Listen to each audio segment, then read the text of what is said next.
Meanwhile, please remember to mute your microphone and introduce yourself in the chat box. Thank you.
Okay, so now we are good to go.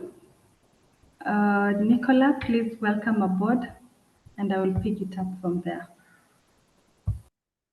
Thank you so much, Bertha, and really a warm welcome to everyone to this interactive workshop. As mentioned, my name is Nicola. I'm a regional child protection specialist with the UNICEF Office for Eastern and Southern Africa, and I'm really pleased to welcome you to this interactive workshop where we're focusing on supporting care leaver networks. Just to mention that this is actually the first in a series of workshops that we're planning.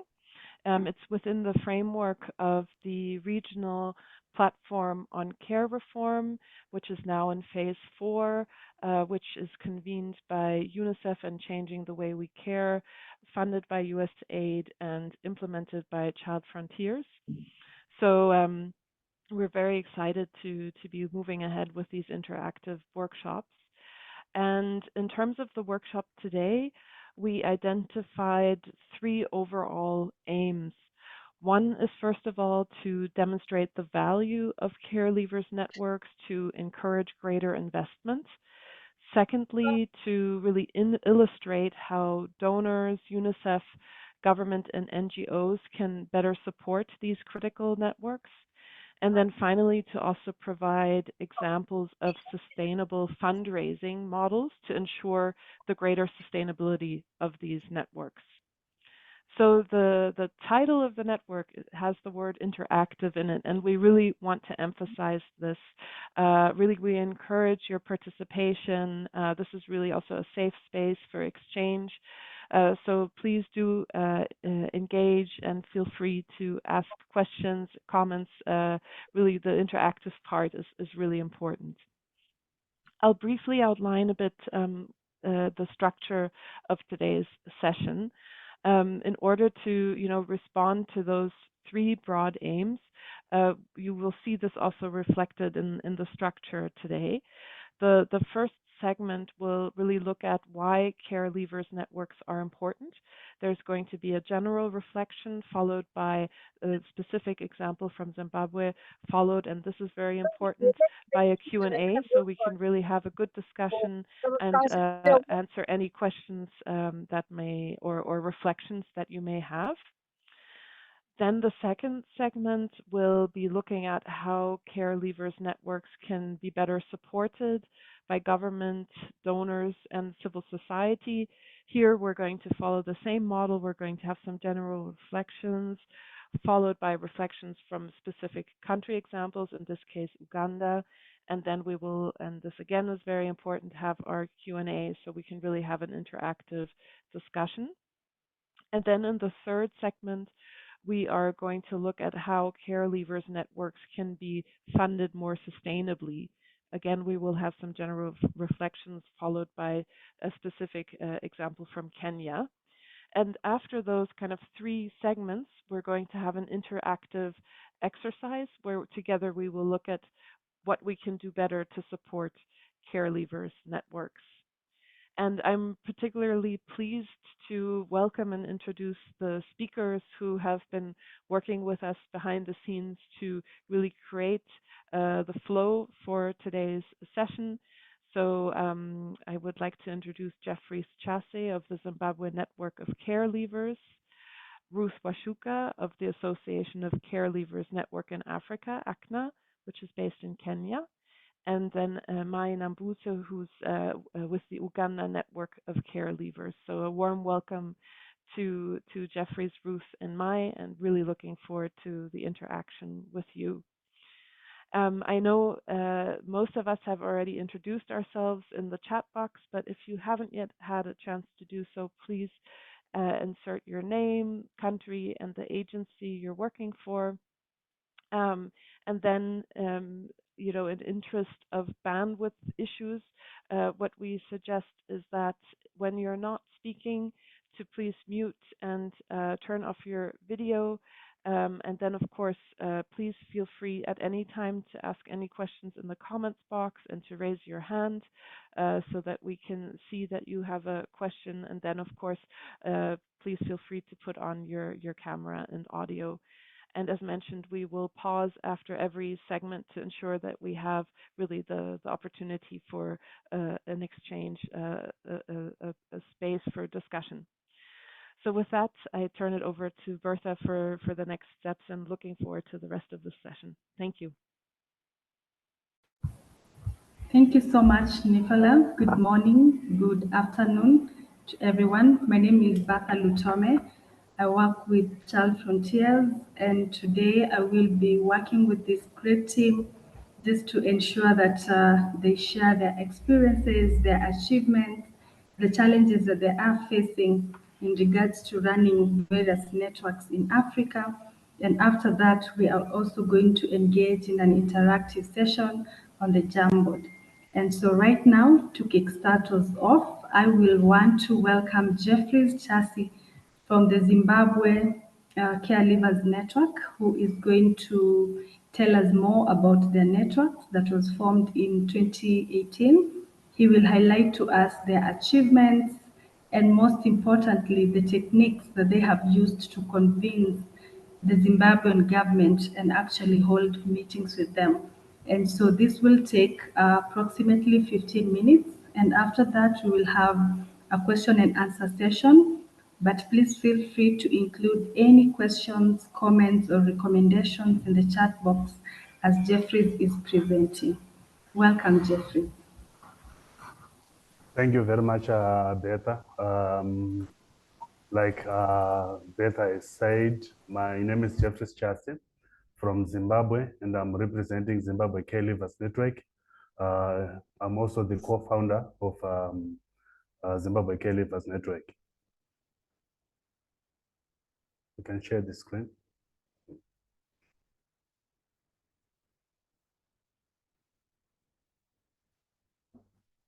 Yes. Zimbabwe Care Leavers Network, as Bertha said, it was formed in 2018. The network came into being after the survey, which was done by SOS, which was focusing on employability.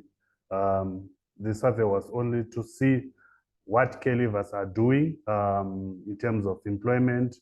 Are they working? How many are they working? etc. And this survey was done by also care leavers, which had left SOS Children's Village, Zimbabwe. And I had also a chance to participate on that survey. And then during the participation of that survey, that's when we had discussions, just general discussions of our, our situations that we're going, we're living into. So that's when the idea of coming with a network that can represent our issues as caregivers in Zimbabwe came about. Can I have the first, sorry, can you go to the second slide, sorry. Slide number 2.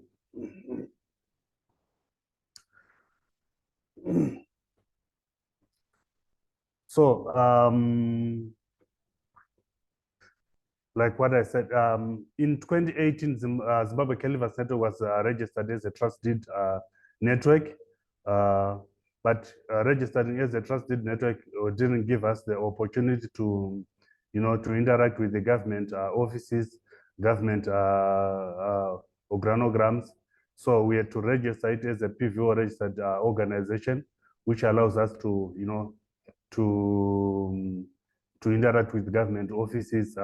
So in 2021, we registered as a PVO registered organization so that we can have interaction with Zimbabwean government and government offices.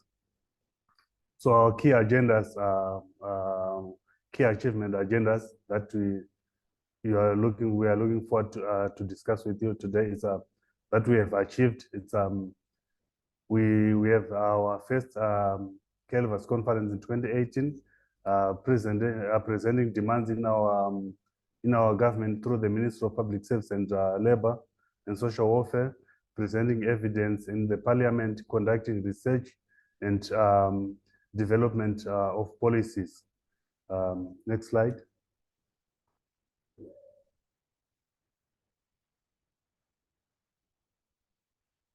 So in 2018, we held our first ever conference for caregivers, and this conference was there. We wanted to bring out caregivers together from different, parts of Zimbabwe to just come and share experiences of how they are living and what they are doing. So more than 300 caregivers attended, and we had the privilege also to have caregivers from Kenya, KESCA.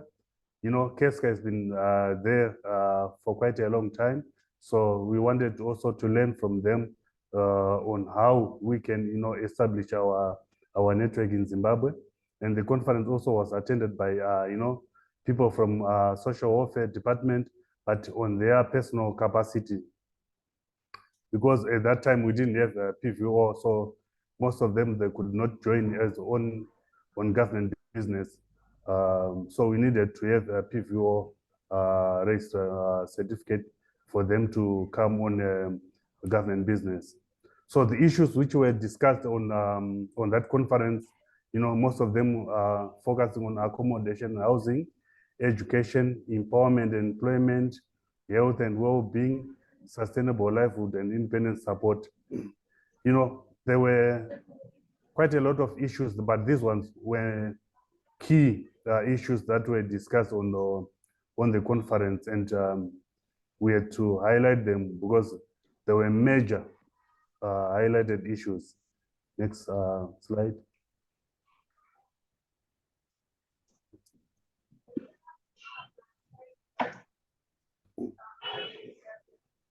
So in 2018, our first engagement was, we engaged with the minister, by then the Minister of Public Service, Labor and Social Welfare, in trying to engage and see how we can resolve the issues of caregivers in Zimbabwe. Yes, we had an extended 8 hours discussion with the minister. She was a lady. She gave us the whole day to discuss issues, and the issues that we discussed, they were about the legislative on aftercare, the process of transitional process from care in Zimbabwe, abridged birth certificates. With the abridged birth certificate in Zimbabwe, it's a short birth certificate that a child from institution or from any residential child care facility is being given by the government. The short birth certificate, they remove the information of parents, your biological parents, and then they make it a half page of it. And this birth certificate is not recognized in schools in terms of, if you want to participate in sports, or if you want to get employment, they don't acknowledge that. So we discussed about that as also with the minister. There are issues of reunifications.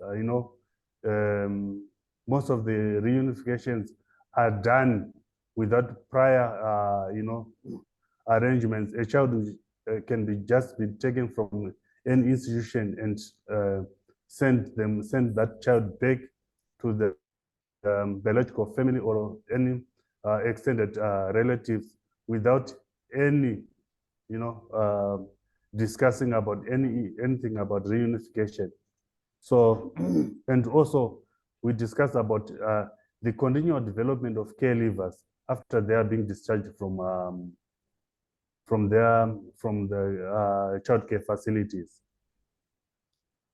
It's in Zimbabwe, a child can actually be just if they discharge a child, they don't give any support. The child should fed and for themselves without anything. Being discharged at 18 years, it's a challenge for someone without anything to just live by. Next slide.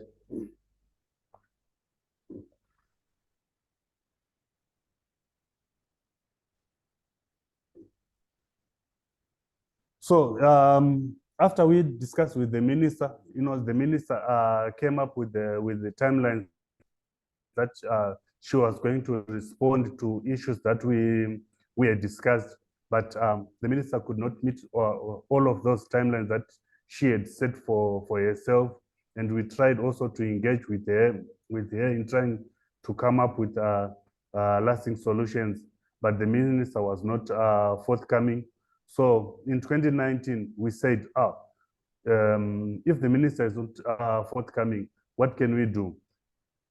And then we came up with an idea of writing a petition to the parliament. We wrote a petition to the parliament, highlighting our challenges, our issues that we wanted the government of Zimbabwe to address, and we submitted our petition to the parliament of Zimbabwe. At first, our petition, they could not, know which portfolio committee, which was, in charge of care experienced people. At first, they took it to the Minister of Youth, and then the Minister of Youth said, no, we are not in the mandate of these people. And then they took it back to the Minister of Public Service and Labor and Social Welfare. Then the minister said, our mandate is from 0 to 18 years, and then after 18 years, they are no longer our mandate.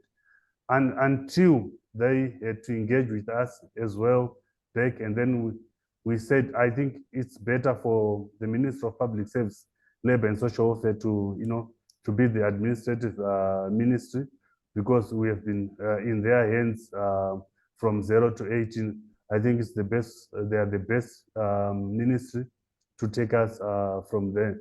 And in our petition, we wrote our challenges, like the ones which are on the screen, and the ministry, the parliament also, called us after their discussion. The parliament, they called us also to give our oral evidence into the next slide, into the parliament. So we had to give our oral evidence, whereas the parliamentarians, they would ask questions, and we could answer all those questions, and giving it into an emotional, presentation to them. Next slide.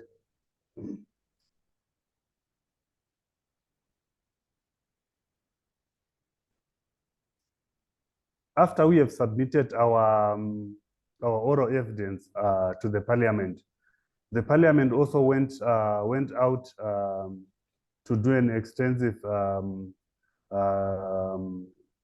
findings for themselves, so that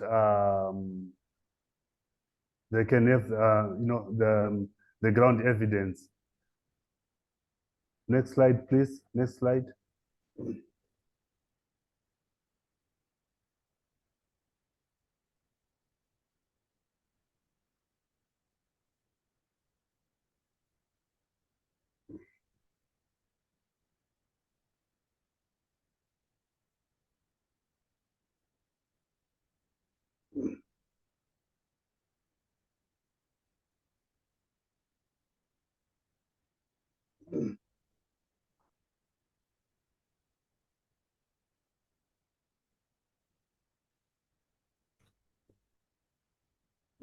So the Parliament of Zimbabwe went to have an evidence-based finding, and after that they produced, a report to the House of Parliament, and the Parliament tasked the minister to respond from the report which was produced by the Parliament, but the minister did not respond. Until today, the minister didn't respond. We also went further to do an engagement with roundtable engagement with parliamentarians and other CSOs with the issues, but and those parliamentarians went back to the parliament also and trying to engage the minister, but the minister also did not attend the parliament session, so the minister never responded. And then on another subject, we went again back to the minister, and now it was a new minister, which was set by the government. And then we engaged with the minister, and the minister gave us an ear and said, what can we do in terms of trying to address your issues? And then we said, we need a legislative framework that can speak in care living process. And then the minister said, we need something, we need a document that can actually, figure us out to have a framework, a legal framework. We cannot just create a legal framework without something which is written that can speak the need of having a legislative framework on aftercare. So we went on to do a study on issues affecting care leavers in Zimbabwe.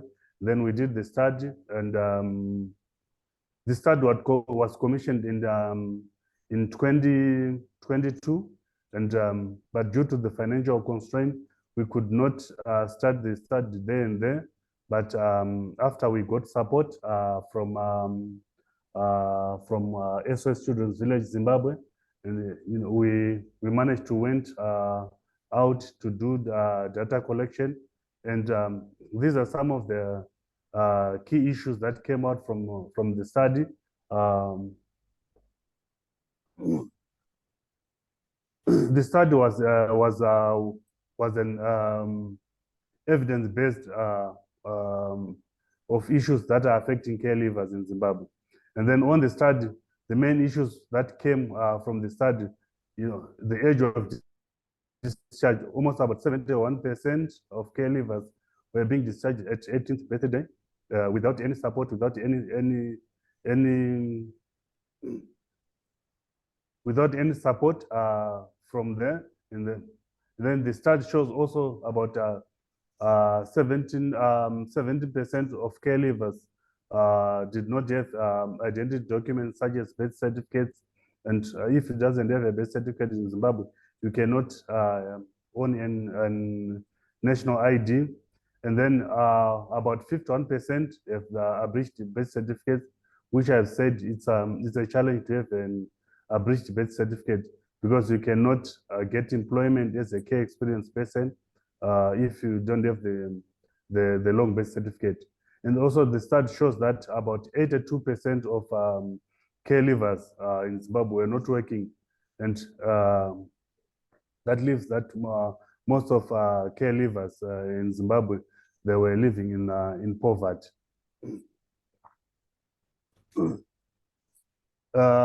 Besides only focusing on care leavers, we also had to advocate for the 1998 orphan care policy, which was there. The 1999 National Orphan Care Policy was enacted because of children who have been left by parents who have passed away with HIV and AIDS, and that policy was only focusing on children or orphans that had come because of HIV and AIDS. So it was not accommodative to each and every orphan, every child who is an orphan in Zimbabwe. So we had to advocate for the review of that, and the government also acknowledged that, and we did a review with the government of Zimbabwe and other stakeholders in Zimbabwe, and we advocated for the change of the name from National Orphan Care Police to National Police for the Care and Protection of Children Without Parental Care. As of now, with the government of Zimbabwe, we have started the process of developing a new policy on aftercare in Zimbabwe. We are still in the starting process. We haven't started the actual process, but we are still holding meetings on how to start the process or what is needed, because now we have the research, the study, which shows the gaps and needs and things that needs to be addressed by the police. So we are in a process that we are starting to develop the aftercare policy. Challenges that we are facing as that are hindering Zimbabwe care leavers needed to fully work on issues on aftercare. We are facing challenges. No matter how much we want to operate fully, and we want to achieve more on issues that are affecting care leavers. Our biggest challenge is on financial aspects. As we are operating as Zimbabwe care leavers, and we are operating on zero budget. If organizations that are coming to support us, sometimes they just come and we will be an implementing partner. So because other organizations, they would have their own agendas that they want to achieve, so we just act by their own agendas that they want to achieve. But as Zimbabwe Care Leavers Net, we also have our program that we would want to achieve, but we cannot do that without financial capacity on our own. It's very difficult. At the moment, we cannot help our constituents on a tangible basis things. As of today that we are speaking right now, someone doesn't have a place to stay. Someone doesn't have school fees. Someone doesn't have food to eat. We cannot provide that because we don't have the capacity to do that. Even as we speak right now, as Zimbabwe Care Leavers, we don't have a fixed address that we can operate from. We are operating from everywhere in Zimbabwe. We don't have a fixed address. If we said we want to have a meeting at your offices, we don't have the office because we can't afford to have an office because we don't have the capacity for renting. And everyone who's working for the network, they're only working on voluntary basis. No one is working full time. We are working on voluntary basis because the network cannot give people salaries, cannot give people even allowance for coming to work. So most of us, we are working on a voluntary basis. We have our different hustles that we do, and we we give also the network a little time, little time to work, but would want to have some people who are fully employed to the network so that we can achieve more. And lastly, I have been invited to attend the FISA conference in Croatia, and in the world, we have been invited. We are 6 care leavers. We have been invited to this conference, and the conference will be in October this year in Croatia. As I was saying again, the conference has invited us, but they are not supporting our traveling to the conference. So we also need to have to find our own means of financial support for us to attend the conference. The conference is very key for us to be there, but with the financial constraints that we are facing, it's difficult for care experienced people to raise such kind of funds for them for us to attend the conference. So we're still having challenges in terms of financial support. We're still having challenges in terms of any support that can make the easy care leavers work easier. We have care leavers networks in Africa, but most of them, they are not coming up. They are not succeeding in their work because of financial challenges. It is my plea to each and everyone who is each and every organization which is in this meeting, to just take a big step in terms of supporting care leavers networks and care leavers work in the world, so that we can fully achieve our goals. I thank you.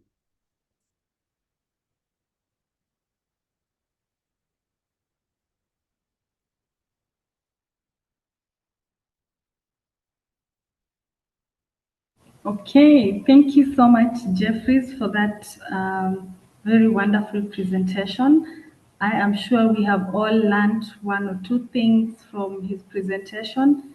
And my takeaway point here is that from the tagline on their logo is that they are confronting the world together.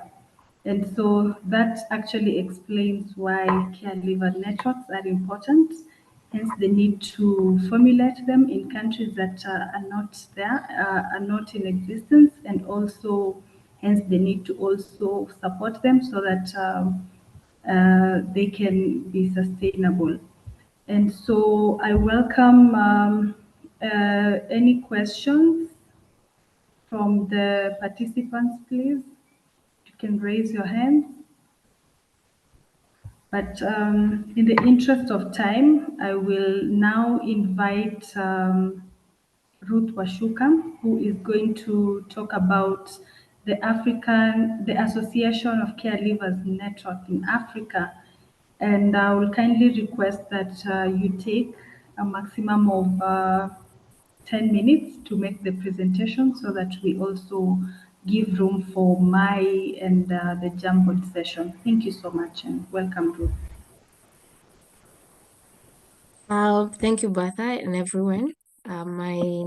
Good morning, good afternoon, good evening. I see we have people across the globe, if you allow me say that. It's a great honor to be part of this learning platform. My name is Ruth Washuka. I am with Association of Caregivers Networks in Africa. When you come after someone like Jeffries, who has very, very detailed particulars about caregivers, you don't know what to say much, but I would really love to just go through what ACNA is. But before that, I have been privileged to work with Jeffries, I was honored to be part of the team in 2018 that was able to participate in that forum when they were still forming the Zimbabwe Caregivers networks. And it still remains to be one of the, networks that we admire and inspired by their work. Like I said, I would want to introduce Association of Caregivers Networks in Africa.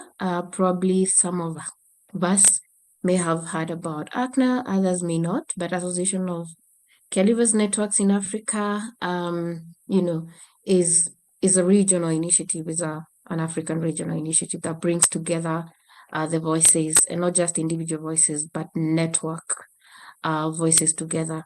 We are present in 13 countries. And when I say present, it means we have members from 13 countries in Africa. I won't go through them. I think it's there once Bertha is able to share the screen. But we have members in Kenya, Uganda, Zimbabwe, and my speakers today also are members of our network. We have Senegal, Ghana, Cameroon. We also have Ethiopia as part of our members.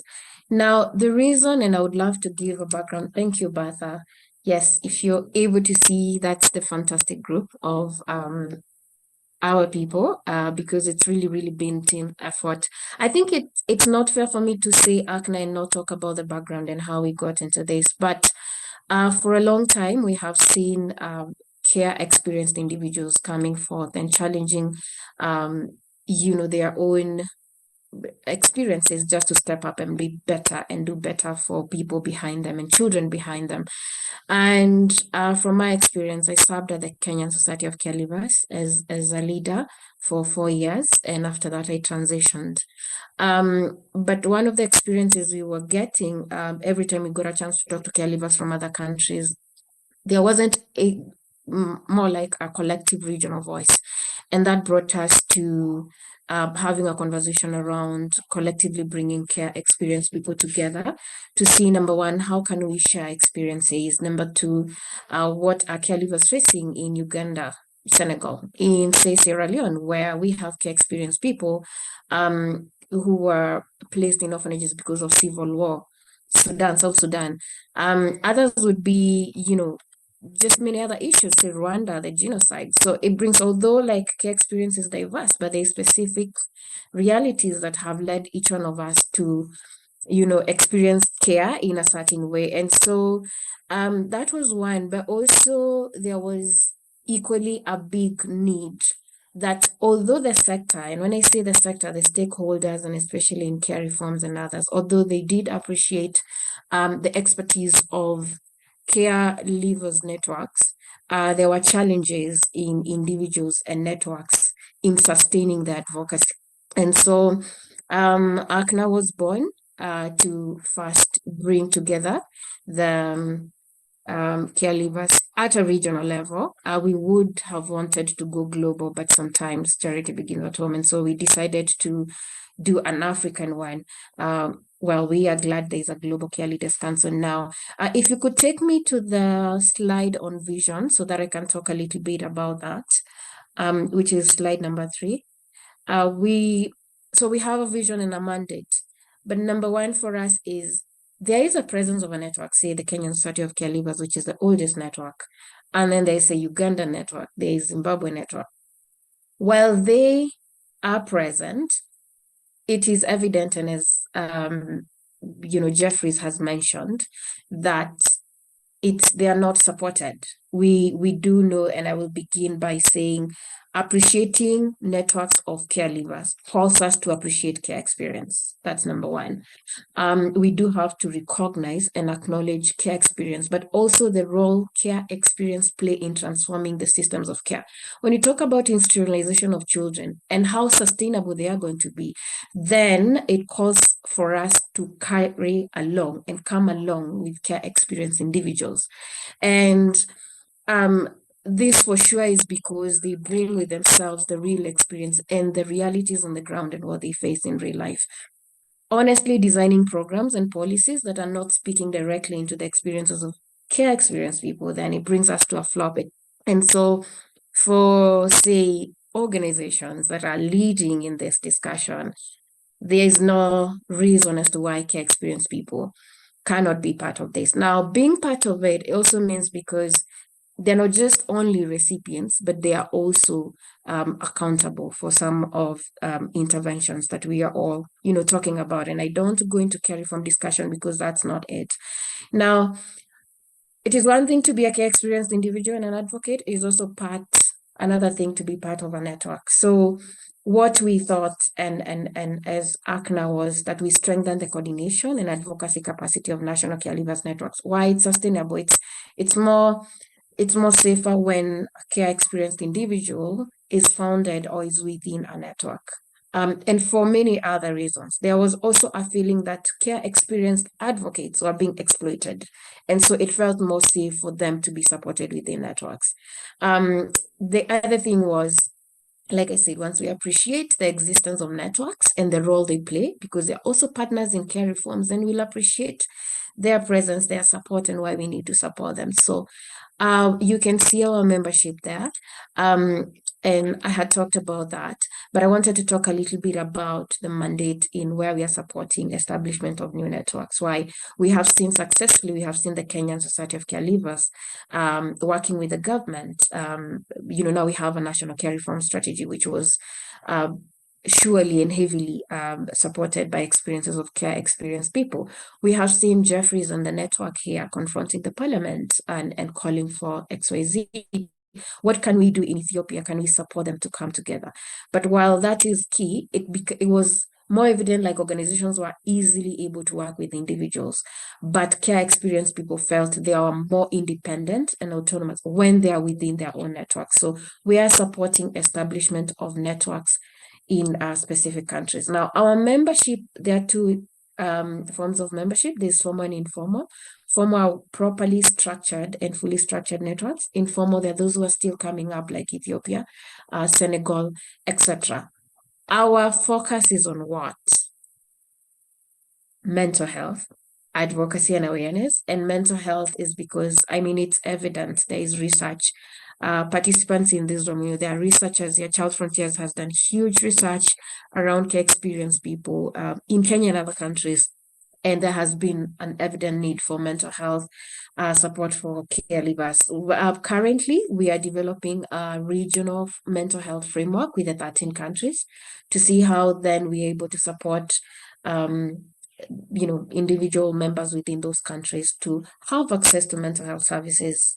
We do know how mental health and counseling, or therapy is expensive. So not so many people are able, or, definitely care experienced people are not able to afford. Now, these are our focus. I won't go to each of them, but I'll talk about networking and fundraising for two main reasons. Networking through the support of Changing the Way We Care and Better Care Network. Thank you, if anyone is in the room. But we were able to convene the first regional network last year in July in Nairobi. And we were able to bring 13 countries together to talk about, like I said, what are some of their needs as networks?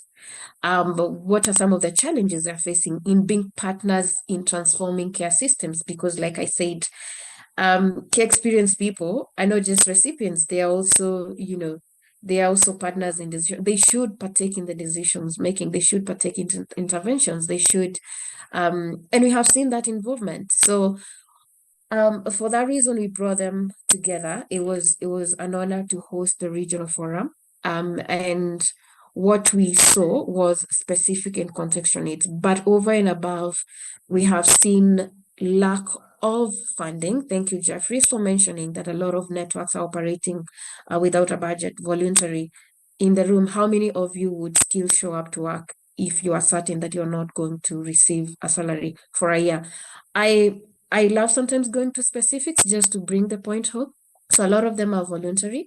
But the question also goes to why? Why after 5 years the network is not being funded? And that brings us to capacity. So part of ACNA's work is to build capacity within networks so that they're able to receive funding. Even ACNA as a regional network, had we not had the capacity we had and partnered with people, we would not have received the funding. Now, why what are some of the specific needs? I mean, from what I have said, and I only have 2 minutes to wrap this up, is that we do need, if we are intentional about transforming the care systems, then we do need to fund care leavers networks, because they are equal partners in the journey. There is need to support them to develop their organizational development. There is need to partner with them in advocacy. Are you a mental health practitioner or service provider? There is need to partner in both financial and human resource. Many times it's not just financial, but human resource. There are people here who can develop the capacity in terms of, say, policies, organizational policies. Is it possible that we partner and offer this?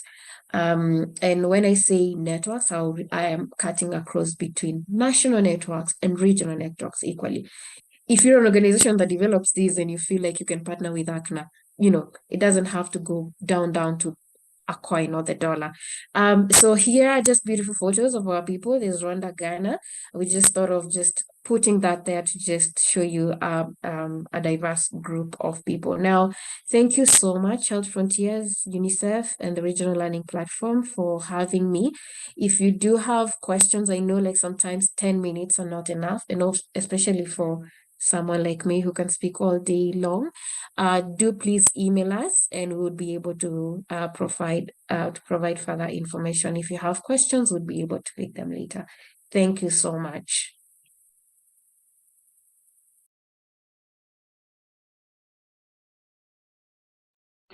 Yeah, thank you so much. Thank you so much.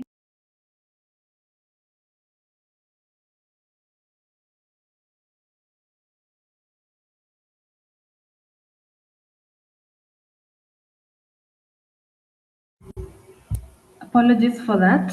Thank you so much, Ruth, for the presentation. Please keep the questions coming. Our panelists will attend to all your questions at the end of the presentation. And I would like to invite Mai from the Uganda Network of Care Leavers to just talk to us briefly. Briefly, Mai. I'm sorry, Ruth and Jeffries have taken most of your time, but we'll appreciate if we hear from you, especially on your support in regards to mental health. Thank you so much. Thank you, Bertha. And because of Wi-Fi, everyone, I'm going to keep my video off. Good morning, good afternoon, everyone. My name is Mboze from Uganda, and I lead the Association of Caregivers in Uganda. So just a brief background before I go to the mental health part of this presentation. The association started in 2016, and it started as a project.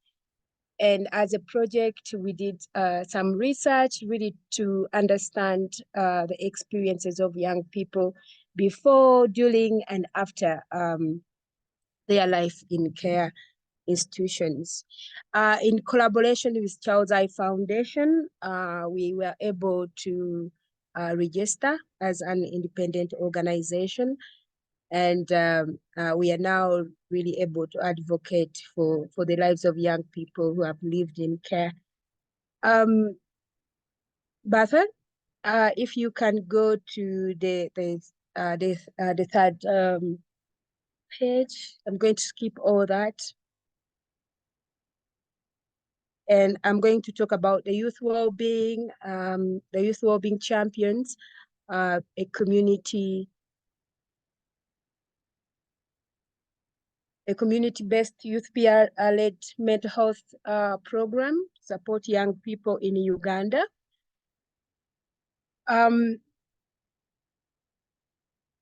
Over 8 years, there is evidence, and I'm sure we all know this, that young people living in institutions face a lot of challenges.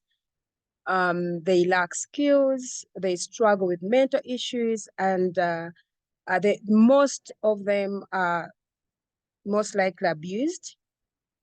And in Uganda, we have more than 15,000 young people live in care every year. And sadly, 1% of 1% of the budget, of the national budget, is allocated to mental health. So it's really, really little money to that goes to the mental health. And mental health is also like very expensive. The stigma around mental health. So it's really very hard for young people to access mental health services here in Uganda. But in 2021, the Association of Caregivers in Uganda collaborated with Child's Eye together with Makerere University to develop a toolkit addressing mental health and mental well-being for the youth in community and those youth living institutional care.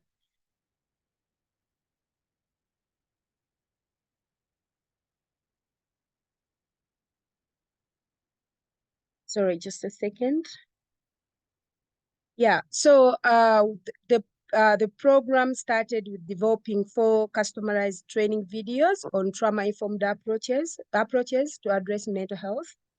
It also upskilled 80 social workers, 40 government officials, and 40 non-government social worker professionals. The program trained 132 care experience members, prepared them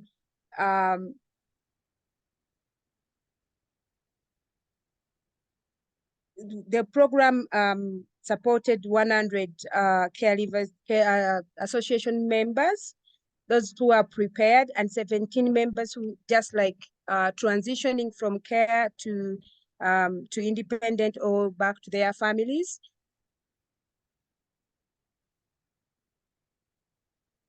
The young people 10 to 17 were supported in mental health literacy, resilience, psychosocial support. We trained these young people with the aim of them training others in their community. So 117 people, the care experience youth, were trained, which we call the well-being champions. We are trained, and each one of them had to create a group or form a group of 10 people, which resulted into 1,170 youth in communities reached during this in the engagement. And also we had social worker practitioners, professionals, government, as I mentioned earlier, and these were to support the well-being champions, who are the care experience youth in their communities during their involvement, their engagement with other community youth. We also had government officials just to support like local councils, probation officers, and all that. Yeah, this pilot was evaluated as a proof of concept using evidence-based mental health and well-being tools, including the PHU9, the Lotus Locus of Control, the WHO5, and the self-esteem tool as well. The report was released by Makerere University.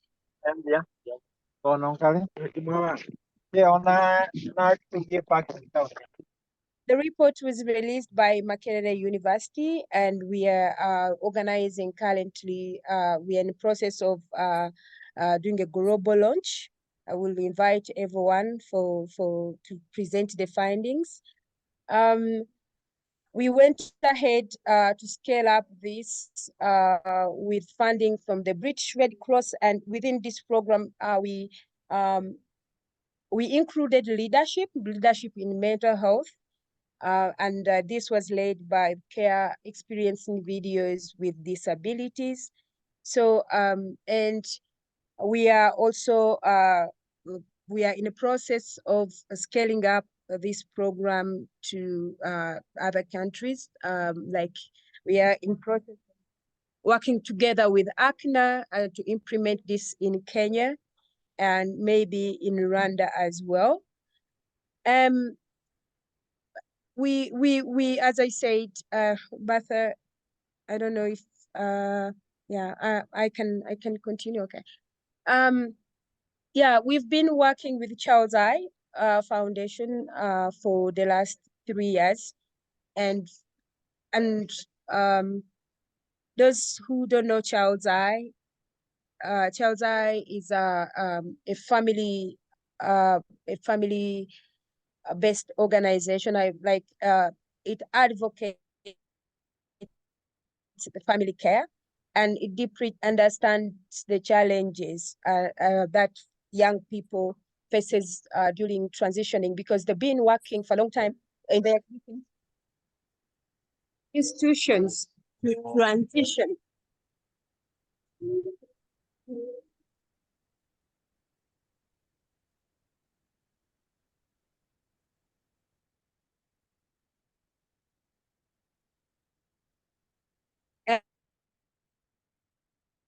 Sorry about that. Been working transition and working together with Child's Eye. Child's Eye is working as a bridge connecting young people that they are helping to transition to the Association of Caregivers in Uganda. I didn't get a chance to talk about what we do, what the institution provide and all that, but hopefully I'll be invited next time to go in details with this. Thank you, Bas, and over to you.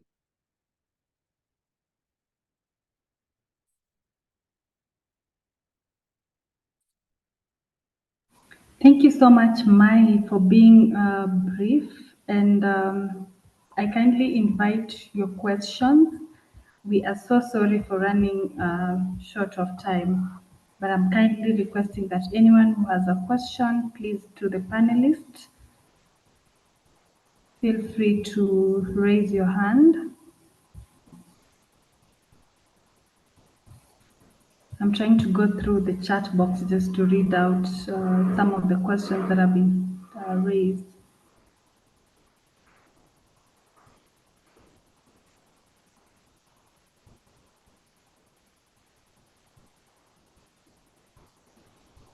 Okay, there's one question to Ruth, and it says, what are some of the barriers to receiving funding? What kind of capacity,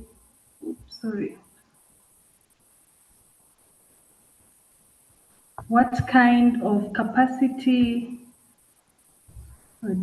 what kind of capacity building is needed for the networks to reach the point when they can receive the funding? Please attend to that, Ruth. Thank you. Thank you so much. I will respond specifically. It did take 2 years for ACNA to build the right structures to receive funding, like I said. And one of it was you have to have the organizational systems, for example, financial management system. You're not going to receive money if the donors feel that you cannot be accountable for that money. Do you have like a financial management system? Do you have a finance person? Do you have in your team, in terms of the team, how is your team constituted? Do you have the right expertise to prove that, yes, we can entrust, etc., X and Y, because every donor has to account for their money. So in terms of capacity, if you're a leader, do you have the leadership skills? If you're a people's manager, are you able to manage a certain group of people? So, and majority of these networks, what you realize is we do not have a finance manager, because how many people are willing to offer their services for free goes back to, networks operating without money. So it's either you have, for us, we had to do 2 ways, build our own systems. And the second thing we did is we partnered with another organization, and we were able to use their finance manager to support our work. But we did make sure that we have the financial policy, we had the safeguarding policy, because we are dealing with very vulnerable people. So in terms of practical capacity, it goes down to that. If you are project managing, you have to prove to the donor that you have these skills or you have managed this funding before. And if you do not have, then you can partner with an organization that has done that. And I think that is what Child's Eye has been trying to do with the Ugandan network, is to support in terms of the structures, just so that networks are not missing out on funding because they do not have structures. So yes, you can lean in with an organization. There is a question of independence if you do that. But I think there has to be a way to do it. You lean in until you're fully independent, and then when you branch off, then you can be fully capacitated and make sure that your team and the leadership team has the skill set that's required individually and organization. Thank you. Okay, thank you so much, Ruth. I would like to jump quickly to Jeffrey's and then mine. Participants, please, if you would like to raise any comments, questions, or recommendations, please feel free to raise your hand and I will give you an opportunity to do so. So a question to Jeffries: how did you attract the attention of parliamentarians? How did you get to the point when you would meet them and they would listen to you? Sorry. Welcome, Jeffries. Please respond to it briefly. Okay, thank you very much. So when we submitted our petition to the parliament, you know, because of the unique of our organization, the House had to sit and all portfolio committees had to be present for our oral evidence. So we're privileged to meet all the parliamentarians who were present on that day on the sitting. So most of we after that we got to interact with many parliamentarians and trying to sell our idea. So many of them, you know, believed in our cause, and they also wanted to, you know, engage and try to push and help us to achieve our goal. Thank you. Great. Great, Jeffrey. We look forward to learning from you and also implementing the same in other networks. And then to my panelists, please feel free to also respond to the questions in the chat box. And so do you only focus on caregivers from residential care or even other forms of alternative care, e.g. foster care? In the study, did you find any difference in outcomes based on, for example, length of stay in care? Mai, please feel free to respond to that.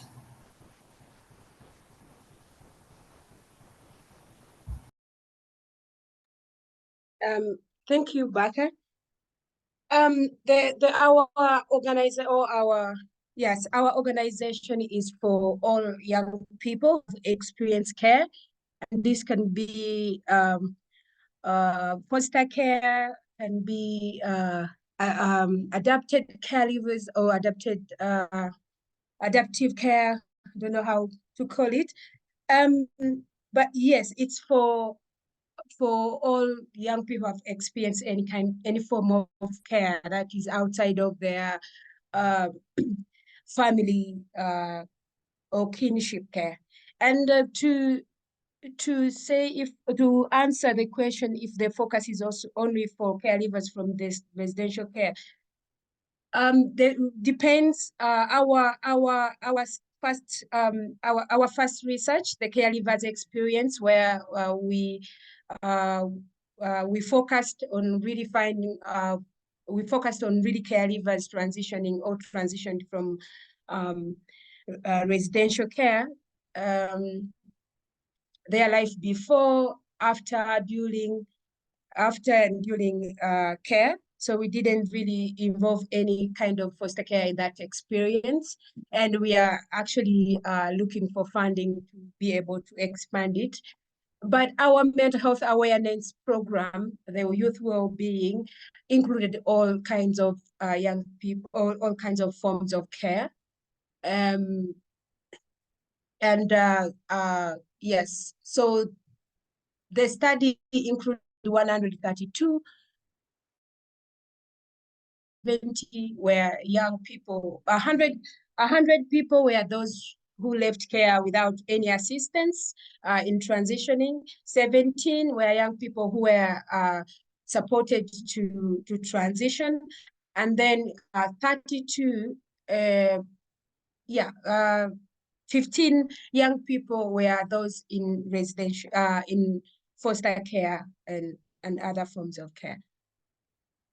I hope I've answered that. Mm-hmm. Yes, sure, Maya. Just for the length of the stay. Yeah, on the length of the stay for young people in care, it really we really only focus as you've spent time in residential care or in care facilities, can be a month, can be all your childhood, can be, you know, some others go all the way through to adulthood when they are still in institutional care.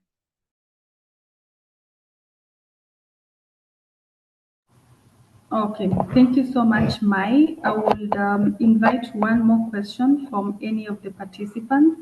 And as you are preparing for that, I will briefly state the need to support the caregivers networks, and I'll give an example of a CCI that is based in Kenya. And that CCI is actually located in a very remote county, the county of Garissa. But the one thing that stands out is that they have income generating activities within the CCI that are used to support their caregiver network. And so I actually believe that having such funding opportunities can help the caregivers network to come up with long-lasting projects.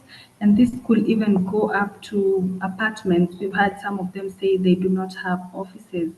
This can go up to developing projects such as bid making or just employing themselves. And so that money that goes back to the networks can actually be used to facilitate their travels and also salaries. And just to wrap that up, I will say that yes, caregiver networks are very important, and so they should be supported just to ensure that we all thrive and make care reform a great space, or rather, life for caregivers better. Thank you so much, and I would like to invite Emily to take up with the Jamboard session. Thank you, Bertha. Just before we take up, I just want to check if Sergio, I see you've got your video on. I just wanted to check if you had any questions just before we go into the Jamboard. Sergio from India. Okay, maybe not. Right. So what we're going to do next is just ask you to answer a couple of questions in this Jamboard. So you just have to click on the link that I've provided you with, and then that will take you into the Jamboard. And hopefully hello everyone. Hi. Go ahead. I just wish all the best to everyone for doing a great job together and supporting each other at ground and giving their 100%. And very happy to part of this, and also I learned so many things here. The one thing that I learned is that it's very important to be like working like in a team, be a collective group, then reaching for a particular purpose. So it's very important to be united. So that's I saw here today while everyone was presenting. So one thing I want to understand, so are these like the network, for example, Ruth Vashuka who presented, are you people having some digital platforms for these networks where we can explore, connect, and know the activities that is happening?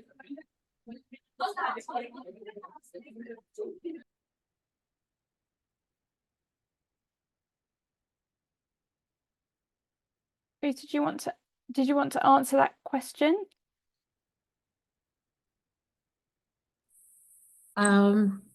Is that question to me specifically or anyone? But I can go ahead. Okay. I saw Akna. We actually, that's a very, very interesting question. We're just partnering with company in AI. It's still very early, to integrate the presence of care leavers online. But for now, no, it's really, really, really early stages of this development. But as some of our members are part to an online platform, which is the Global Care Leavers. I think I'm a member, and Suja, you're a coordinator, which is supported highly by Uganda and Care. So some of individual leaders are members and they are able to have an online presence there. But particularly for ACNA, it's something that came up during the regional forum, and we are just at the initial stages. And we have only received someone who said they would be interested in seeing what kind of support that looks like, and they're a tech company. So yeah.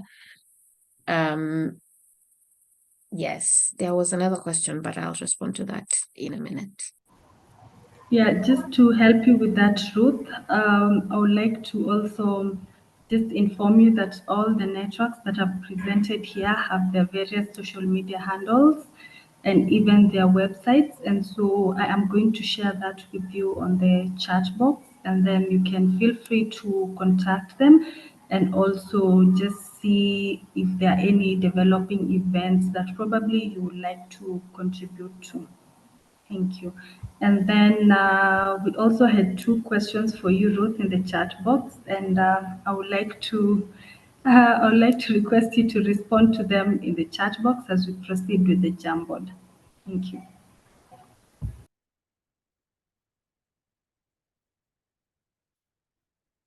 Great. Okay. So I posted in the chat, and I'll just put it in again, a link to the Jamboard. So if you can just click on that link, everybody should be able to access it. And then you will hopefully see two questions in the Jamboard that we wanted answers to. So the first question is, what small actions can you take to start supporting care leavers networks immediately after this meeting? I'm just going to share my screen so I can walk you through it a bit more easily. And then the second question, which you get to by clicking on this arrow at the top of the screen, is what medium or longer term actions can you take to support care leavers networks after this meeting, after this workshop? So to answer the questions, you can click on a sticky note and one should appear, and then you just write on the sticky note and press save, and it will come up on the screen. And then we can arrange those.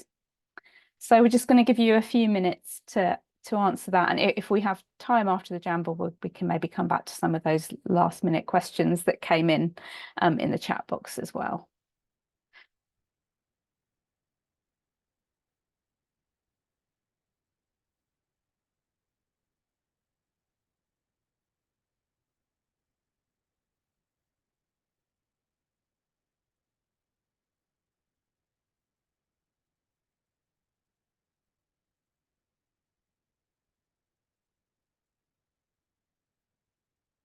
I can see some good answers coming in.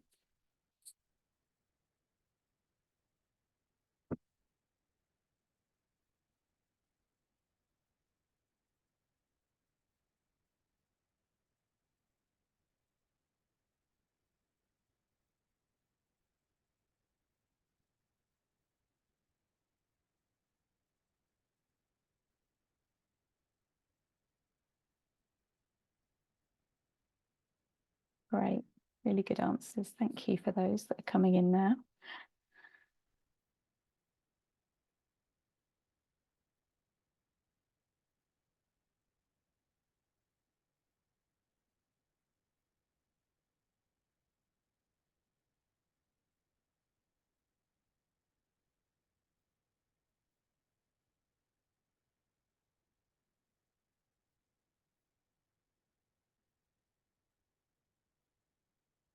Right, just going to give you another couple of minutes to answer those questions.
Great, some really wonderful answers coming in. I'm going to share my screen again and we'll just discuss some of those answers that are coming up.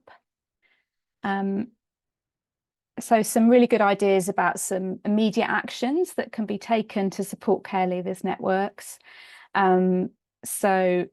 Particularly around ensuring that donors are aware of the importance of care leavers networks, which I think is something that came out very strongly from the presentations today about the need for finances and ensuring that donors are properly supporting these networks. And then some further networking between networks.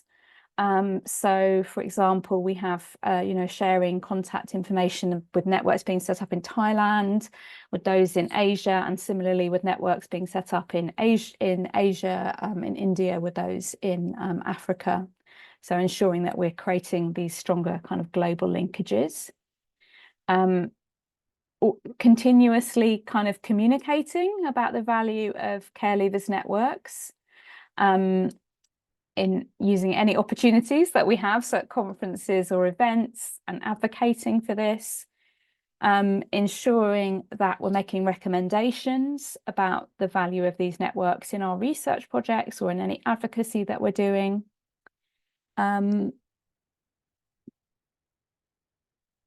then including care leavers networks within some of our strategic planning as organisations. And yeah, just making sure that whenever we have an opportunity, we're really kind of promoting these networks. So those were some of the quite immediate areas. And in terms of some of the medium or longer term areas, so employing care leavers in care reform processes. So this one was actually written by me because I have a really positive experience of using care leavers in projects that I've been involved in as researchers or project assistants. I think they bring often deep insights into the issues that we're working on, but also a number of other skills that they've gained through being part of networks, such as really excellent facilitation and research skills. So I think that's something that we can all think about doing more of. And having programs that support care leavers networks. We're getting in more ideas as I'm speaking. Yeah, further advocacy, further data collection, and ensuring that care leavers are linked into the capacity building of the social service workforce. So that we're making sure that their insights are built into that capacity building, which I think is really important. And ensuring that we advertise the importance of networks to donors again and in our grant applications, and ensuring that there's more sustainable funding of these networks.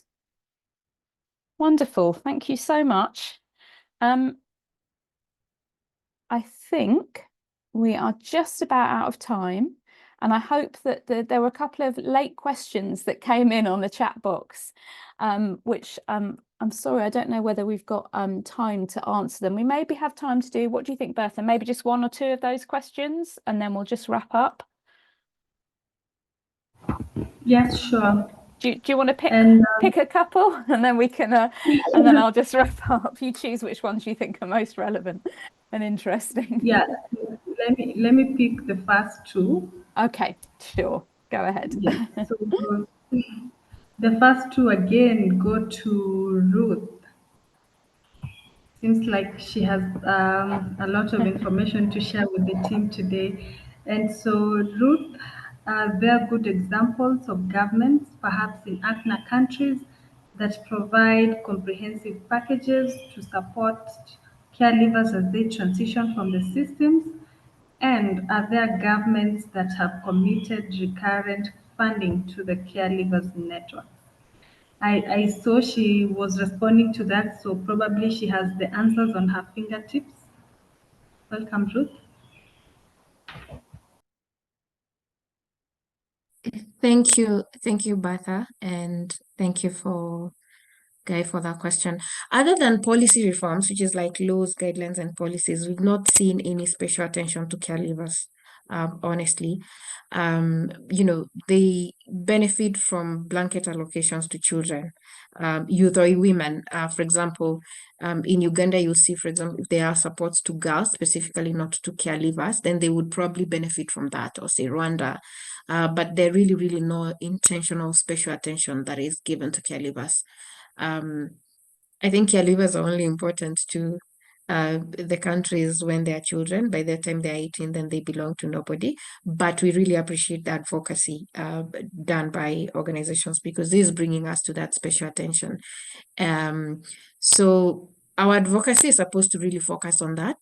And one of that is making sure that we appreciate care experience people as in the UK. I think they call it a special characteristic or a special group, and not really to marginalize them, but just to show that it's important for us to pay attention for these reasons, and we have to qualify why. In Kenya, the National Care Reform Strategy does recognize that, and we have seen governments now paying attention, but there hasn't been any specific attention and services for that matter.